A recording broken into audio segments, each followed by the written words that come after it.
After weeks of backroom deals, Paul Ryan is the new Speaker of the House. And in the end, after all the wrangling, people dropping out of the race, the gaffes, the deals, the people saying they're not going to make deals and then making deals, it wasn't even close. He won by a landslide. So we're going to give you some more details on that in just a second. First, here is a taste of the new Speaker. But let's be frank. The House is broken. We're not solving problems. We're adding to them. And I am not interested in laying blame. We are not settling scores. We are wiping the slate clean.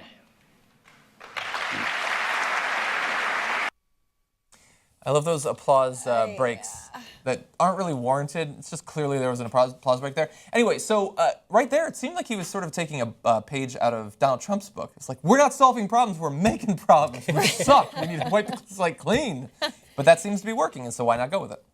It's so refreshing not to see him cry. I'm so sick of seeing Boehner cry every 5 minutes. Exactly, it's like, thank God, finally somebody's not crying. I mean, at least hopefully Ryan will be a little bit more even-tempered emotionally. I really think it's. I think Paul Ryan is going to be a great throwback to the old days of the shitty ideas of the Republicans. He's also for dismantling Medicare. He's for cutting Social Security. He's not going to pass. He's already guaranteed he won't pass an immigration reform. Yeah. So meet the new boss, same as the old boss. He's just as shitty. He's just as dumb. He's just as backwards. He has absolutely no ideas. But this one does P90X every morning. He does. That's impressive. He has a trim waistline. He does. I got to tell you, I'd like to see him in a dress. Well, if the Freedom Caucus gets their way, you might be able to. I think so. Him and Rudy Giuliani. Exactly. Daniel Webster beating out, you mean, the man who invented the dictionary. You think that he would be a he would get some respect, some respect, yeah. I mean, come on. But no. Just joking. Oh, is he not really? Well, the former Speaker of the House of Florida, very dry, really toast kind of dry guy. So you can understand why. And then the pick of the Freedom Caucus. But why don't we go to the votes? You'll see how lopsided it was. Paul Ryan received 236 votes for Speaker, more than the 218 he needed. His only real challenger received 9. That was Daniel Webster. Nancy Pelosi got 184, all from Democrats, though. So really? Not too That's surprising. Nice. But nice for her, of course. That is nice. Colin Powell got 1 vote. So that's cool. Don't think he's going to make it, really. He's running. But anyway, I do think that in the little clip that you saw of Paul Ryan there, it was, I guess the tactic you need to take is to say that we're going to start over. We're not going to have the gridlock and the problems that we've had in the past, even though obviously we're going to have the gridlock and the problems that we had in the past. He needed to make a deal with the Freedom Caucus to get the position, and their deal, their requirements basically were, you need to move more in our direction from Boehner. Things weren't working under him because things worked every once in a while.